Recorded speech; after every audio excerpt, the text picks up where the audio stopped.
오늘은 아이오닉 5 부분 변경 모델이 나왔는데요. 어떻게 바뀌었는지 자세히 설명을 드리도록 하겠습니다. 정말 디테일만 바뀌었는데요. 주행거리가 늘어났다는 게 가장 큰 핵심입니다. 그리고 오랜만에 현대기아 모델 중에 유일하게 가격을 거의 최근 한 5, 6년 동안 가격 동결은 처음 본 것 같은데 가격을 동결했습니다. 근데 소비자 입장에서는 가격을 동결했지만 한 50에서 100만 원 올라갔다고 봐야죠. 이유가 뭐냐면 보조금이 줄었기 때문에 아마 그런 걸 감안해서 가격을 동결한 것 같은데 뭐가 바뀌었는지 자세히 살펴보도록 하겠습니다. 추가로 아이오닉 5N 라인이 나왔네요. 지난해 아이오닉 5N이 나왔잖아요. 그 N의 디자인을 그대로 그냥 일반형 아이오닉 5에 접목한 아이오닉 5 N9이 나왔는데 어떻게 달라졌는지 자, 오늘 두 가지를 가지고 말씀을 드리도록 하겠습니다. 우선 전면은 뭐가 바뀌었지? 저도 처음 해봤을 때 저 구분이 잘 안 되더라고요. 빗살무늬 있는 것도 그대로고요.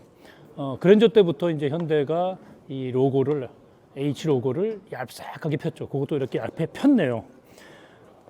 그 다음에 바뀐 부분은 범퍼의 형상이 조금 바뀌었는데 범퍼를 약간 각을 주고 폈다. 그 정도 바뀐 부분밖에 없어요. 거의 분간이 안 될 정도로 손댄 게 없습니다. 대신 헤드라이트가 지능형으로 바뀌었는데 이것도 디자인 바뀐 부분은 없네요. 측면의 변화는 말 그대로 부분 변경의 정석이라고 얘기할 수 있는데 휠 디자인 바뀐 거 이외에는 거의 보이지 않는 그 디지털 사이드 미러 트림 선택 중에 10%도 안 된다고 하는데 디지털 사이드 미러의 형상을 살짝 개선해서 공기 역학을 조금 더 개선을 했다고 합니다.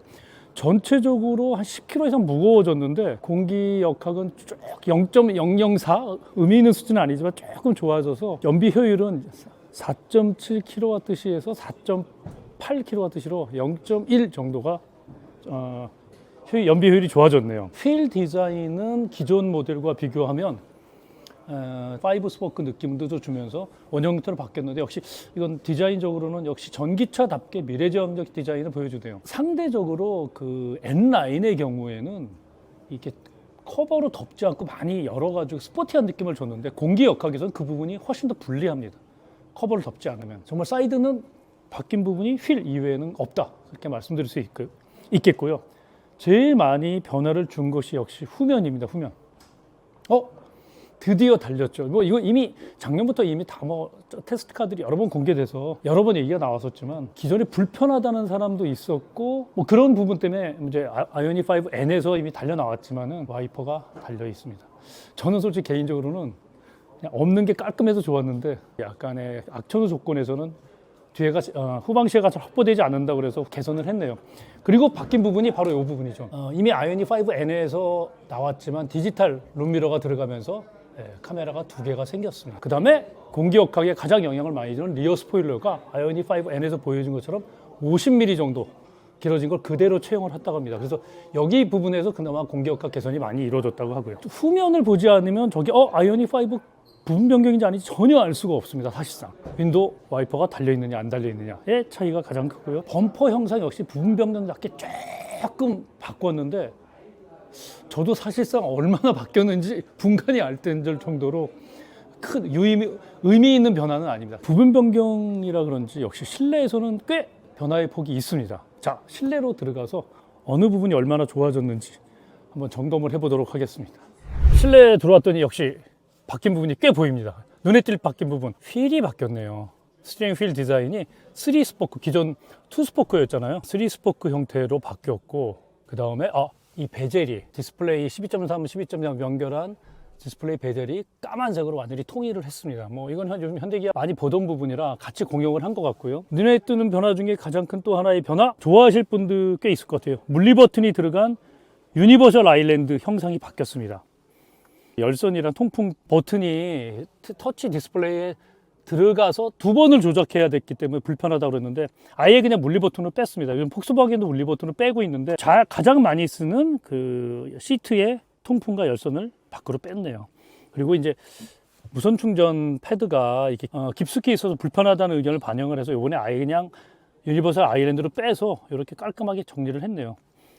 움직이는 거는 똑같습니다. 아이오닉 5 처음 나왔을 때 굉장히 잘했다는 부분이었는데 유니버설 아일랜드 이런 식으로 소비자의 기존의 불편을 개선을 해서 이런 구조로 바꿔내요. 물리 버튼이 밖으로 나왔다는 게 가장 큰 점이네요. 그 이외에는 뭐 이제 휠 여기에 이 뚜뚜뚜뚜 예, 불이 들어오고 그 부분 이외에는 바뀐 부분 없습니다. 근데 단점도 눈에 띄네요.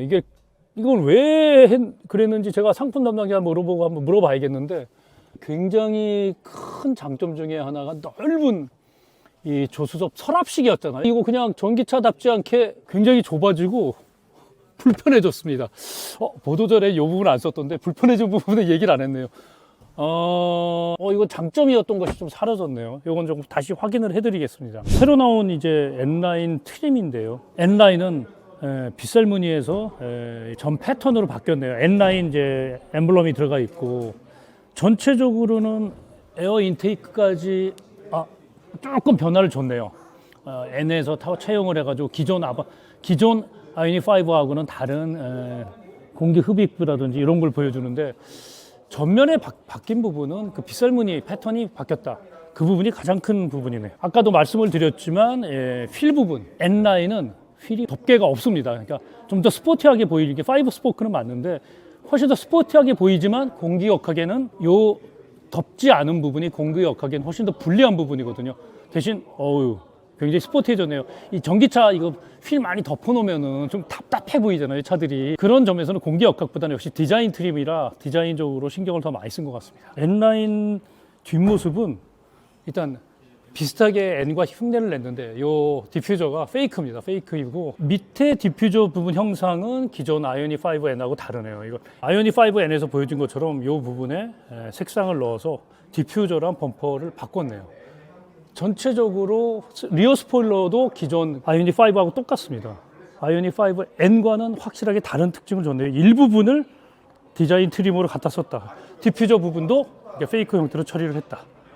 실내가 너무 예뻐졌는데요. 실내 들어가서 얘기를 해보겠습니다. 휠은 5N에서 보여주고 그대로 채용을 했네요. 그때도 제가 느꼈지만 요 드라이브 모드 누르는 빨간색 터치감이랑 느낌이 굉장히 좋습니다. 요즘엔 현대기아가 정말 그 프리미엄 브랜드에서 쓰는 소재 거의 그대로 쓰는 것 같아요. 이런 감각도 되게 좋고 색상도 예쁘네요. 이 부분 참 마음에 들었는데 그 휠 그대로 들어와 있고요. N라인답게 그 붉은 스티치들이 꽤 많이 보입니다. EV6 GT에서 보이는 거와 비슷한 효과를 줬는데 거긴 연두색이지만 아까 저희가 지적을 했었던 부분인데 왜 아이오닉 5의 기존 장점이었던 서랍식 넓은 그 조수석 박스가 이렇게 좁아지고 기존 차하고 똑같아졌을까? 그래서 제가 상품 담당자한테 문의를 했는데요. 여기에 이제 OTA 관련 부품들이 들어가면서 줄일 수밖에 없었다고 합니다. 장점이 있다 보면 역시 단점이 생기네요. 새로운 기능을 넣다 보니까 CCNC를 넣으면서 내비게이션 업데이트 정도가 아니라요. 사실상 여기에 이제 그래픽 전체적인 터치 버튼까지 업데이트가 가능해졌는데 CCNC를 적용함으로써 조수석 글로브 박스는 이렇게 좀 불편해지고 크기도 확 줄었습니다. 이거 굉장히 커서 기존의 아이오닉 5 탈 때 시승할 때 여기다 노트북도 넣을 정도였거든요. 이 부분은 좀 아쉬운 부분이네요. 이번 상품성 개선에서 오히려 개악이 된 부분이 요 글로브 박스라고 말씀드릴 수 있을 것 같습니다. 전체적으로 뭐 일단 N라인에서 가장 큰 특징은 휠인 것 같아요. 그 다음에 이제 시트 시트 재질이랑 휠이 탁 탔을 때 시트의 그 착좌감이랑 이게 딱 옷이랑 밀착되는 느낌이 굉장히 좋네요. 동력 성능은 똑같습니다. N라인이랑. 요 디자인 트림과 휠 느낌 때문에 아이오닉 5 N라인을 선택하는 비율이 꽤 있을 거라고 보입니다. 전체적으로 인테리어는 기존 5하고 많이 다르다. 아이오닉 5하고 눈에 띄는 부분부터 이렇게 붉은색 스티치라든지 그런 부분들이 확 차이가 난다. 그렇게 말씀드릴 수 있을 것 같습니다. 그러니까 N라인은 전체적으로 다 붉은색으로 통일을 했고요. 그 대신 아이오닉 5 하늘색 스티치라 그런 부분은 차이는 좋네요. 그러니까 현대차에서 고성능 디자인 트림, 고성능처럼 보이게 하는 디자인 트림이기 때문에 이 부분은 다 붉은색 스티치와 붉은색 터치 그렇게 변형을 했다라고 말씀을 드릴 수 있겠습니다. 요 예뻤던 그 시동 버튼도 그대로네요. 이번 N라인 신경을 많이 쓴 부분 중에 하나가 이런 붉은색 스티치 이외에도 시트 재질이 이거 뭐 물론 인조 가죽인 거 아시죠? 알칸타라 세계에서 가장 좋은 인조 가죽 재질인 유명한 알칸타라를 넣어서 요거에 아예 알칸타라 달았습니다.